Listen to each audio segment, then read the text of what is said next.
Gente, olha só, preste atenção nisso aqui. Eu vou ler um texto agora para você, que esse texto é muito interessante. Não sei se você já ouviu falar da história que um peixe, ele tinha uma moeda na sua boca e essa moeda serviu para pagar o imposto tanto de Jesus quanto de Pedro. Eu vou explicar aqui rapidamente esse contexto. Eu vou começar no capítulo 17, verso 24 ao 27, explicando versículo por versículo, e eu espero que você tenha paciência para aprender isso aqui. Porque não adianta nada você querer estudar a Bíblia sem ter o conhecimento de todo o contexto. Então, é muito bom você pular e rodar no poder, mas é muito bom também você conhecer a palavra de Deus. Por isso que a Bíblia diz, cresça na graça e no conhecimento. O povo perece porque lhe falta conhecimento. O povo não perece porque lhe falta poder. O povo perece porque falta conhecimento. Dito isto, o verso 24 diz assim, ó, e chegando-se eles a Cafarnaum, aqui eu já quero que você grife a palavra ou o nome Cafarnaum. Por que é importante isso? Porque os discípulos, eles, quando chegaram em Cafarnaum, você vai ler o contexto que eles estavam nas regiões de Cesareia de Filipos. Então, nesse contexto aqui, nas regiões de Cesareia de Filipe, Jesus fala algo bombástico aos seus discípulos que deixam eles atordoados. O que Jesus revela para eles? Jesus revela que ele ia ser morto. Jesus revela que era preciso ele chegar a Jerusalém para ser maltratado, para ser chicoteado, para ser crucificado pelos principais da sinagoga. Quando ele contou isso aos seus discípulos, Pedro toma a palavra e disse, jamais o Senhor vai subir a Jerusalém para ser morto. Então, é como se Pedro quisesse proteger o seu mestre, mas na verdade ele estava se opondo àquilo que Jesus, ele de fato veio fazer. Dito isto, eu quero mostrar para você que quando eles chegam em Cafarnaum, o que está passando pela mente deles? Está passando pela mente deles aquilo que Jesus falou anteriormente lá em Cesareia de Filipos, que era a questão da crucificação, que o seu mestre ia morrer. Imagina, eles tendo contato com Jesus o tempo todo, todos os dias, fazendo milagres, realizando maravilhas, curando, expulsando demônios, e do nada o seu mestre fala, eu vou para a cruz, eu vou morrer. Então, como é que você acha que estava a mente dos discípulos? Então é nesse contexto que eles chegam em Cafarnaum, e o que vai acontecer aqui agora é preciso você prestar muita atenção. Vamos lá. No verso 24 diz, e chegando eles a Cafarnaum, aproximaram-se de Pedro os que cobravam as didracmas.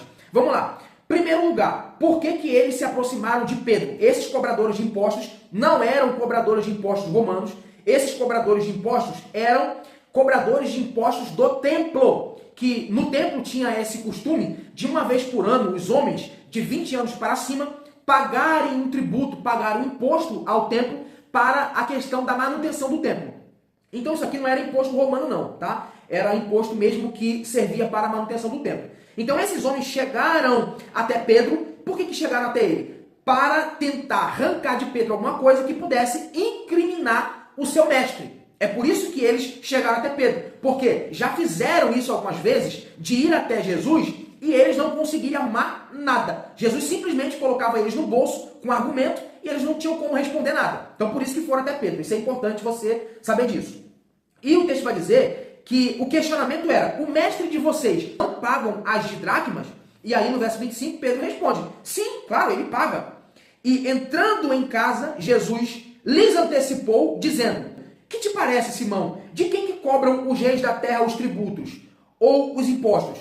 Dos filhos ou dos alheios? Dos filhos ou dos estranhos? Aí Pedro responde, disse-lhe Pedro, dos estranhos.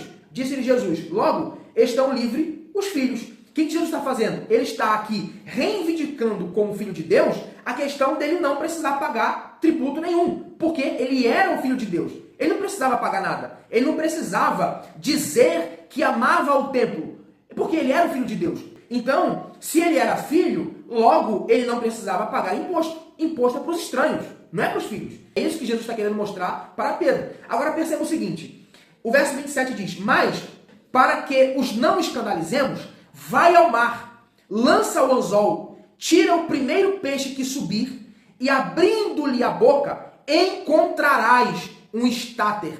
Um estáter era uma moeda que equivalia exatamente 4 dracmas. Ou seja, o que era a didracma que esses homens aqui, esses cobradores de impostos, estavam cobrando? Didracma era 2 dracmas que a pessoa tinha que levar ao templo.